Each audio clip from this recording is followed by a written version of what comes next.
こんにちは。カナダ在住のチャコです。99年に1年のワーホリでカナダに来てからあっという間に23年。ということで、この23年間でいろいろあった日本にいると絶対遭遇しないエピソードや、英語ができないゆえの今となっては笑い話になる失敗談など、もろもろ話していきたいと思います。時々ドン引きするような話もあるので、ラジオを聞く感覚で楽しんでいただけたら幸いです。それではチャコのカナダ生活波乱爆笑ストーリースタート。海外留学するとなると皆さんそれに向けて準備しますよね。語学勉強はもちろんのこと、バスや地下鉄の乗り方などカナダ生活の情報収集、私もその一人のつもりだったのですが、私の苦手なもの、なんと勉強下調べなんですよ。学生時代もテスト勉強もなんと前の日なんです。3科目あったら2科目は捨てる状態で1科目に集中。なんせ時間ないので他の科目をする時間がないという状態でもう終わってる学生でした。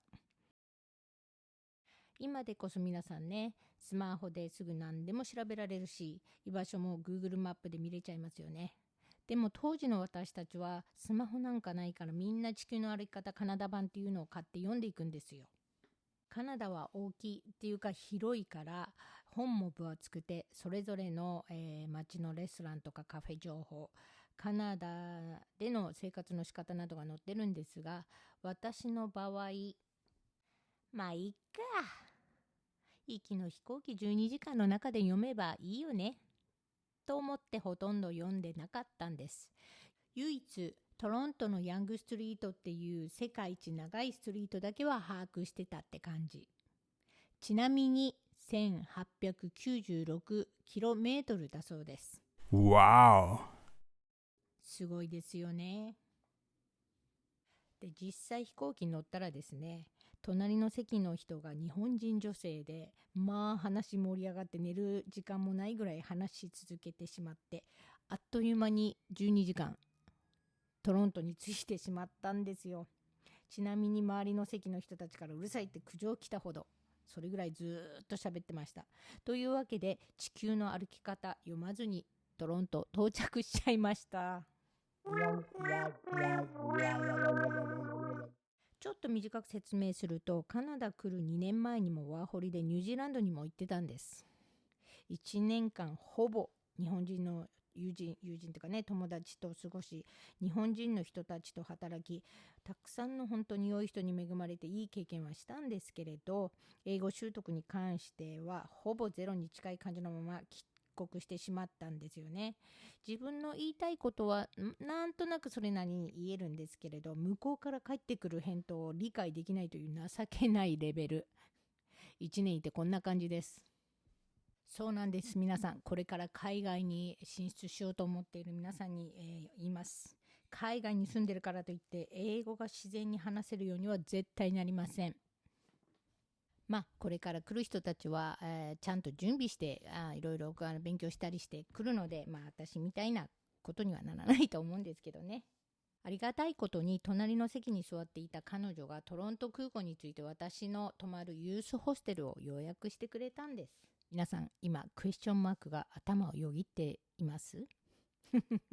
そうなんです。片道切符だけ握りしめ何にも決めずに飛行機乗っちゃったんですよ。英語もろくにできないのに向こうに行ってどうにかなるかなっていう感覚で行っちゃったんですよね。ほんと不思議なんですよね。性格的には結構せっかちで、もうみんなにも落ち着け落ち着けっていつも言われてるんですけれど、こういうふうになんか旅行とかして何かを決めなきゃっていう風になると、逆になんかまあどうにかなるか、現場行ってなんとかするわみたいなのんきさなのかな、わかんないけど、そういうのが出てくるんですよね。さて、ユースホステルに1週間滞在中にすることは家と、仕事探しです。これは私に限ってですよ。他の人はまだね、金銭的にも余裕で、もうなんかすぐ仕事しなくてもいい人もいっぱいいるんですけど、もう私の場合はギリギリのね、お金で行ったんで、すぐ仕事探ししなきゃいけなかったんです。で、当時はスマホなんかないから、現地の新聞買って家探しするんですよ。公衆電話からというかね、公衆電話今なんかほとんど使う人いないですけどね、でもその公衆電話から募集している相手先に電話するけど全然噛み合わない状態。なぜなら相手側が普通の口調、なんかこのスピードでね話してくると何言ってるか全然理解できないんですよ。で相手側がね、うちはここだから505のストリートカーに乗ってで、もうそこでつまずいちゃうんです。で、ストリートカーって何？はい、ストリートカーとは路面電車でございます。トロントに住むなら基本中の基本でございます。ですが、地球のあり方読んでないから路面電車のことをストリートカーと呼ぶことすら把握していないバカな私。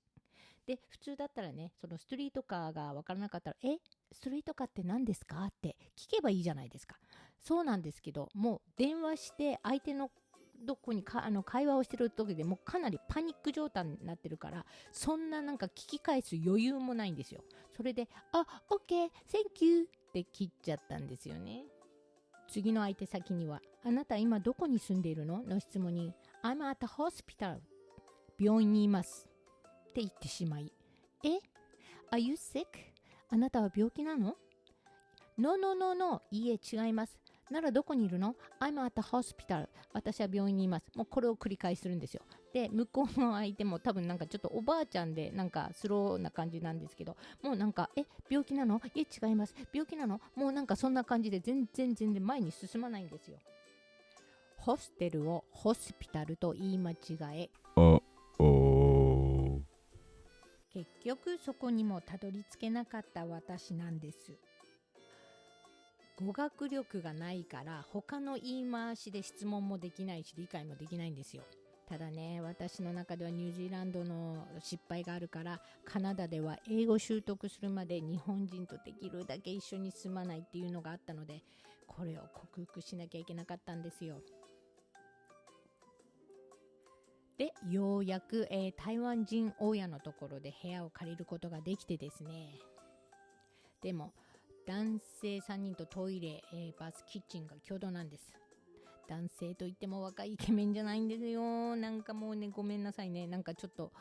と大丈夫かっていうような おじちゃんたちばっかりなんですよ。大丈夫かって言ったら失礼ですね。でね、そのね、シェアしてるおじちゃんの一人がね、夜中にトイレ行くと小でも大でもなぜか流さない。もうなんかその物体がそのままあるんですよ。で、それをなんか今度流してくれるって言うんですけどね、それでもうんって言いながら結局また流さないんですよ。で、もう一人の60代ぐらいなのかな、カンボジアのねおじちゃんがいたんですよね。その人とってもいい人でいいんだけれど、私の部屋にしょっちゅうノックしてきてですね、でね元気ってこうやって聞くんですよ。 How are you って元気って言うんですけど、でいやもう元気だけどって言ったら、もうその次の質問が彼氏はできたって言って、その後、いや僕は君にとって年離れすぎてるよねっていうセリフを何回も言われるんですよ。いやおっちゃんちょっと待って、最初からあんたのこと気に入ってるって一言も言ってないよね。言ってないってな感じからカナダ生活が始まりました。それでは次回のエピソードに続きます。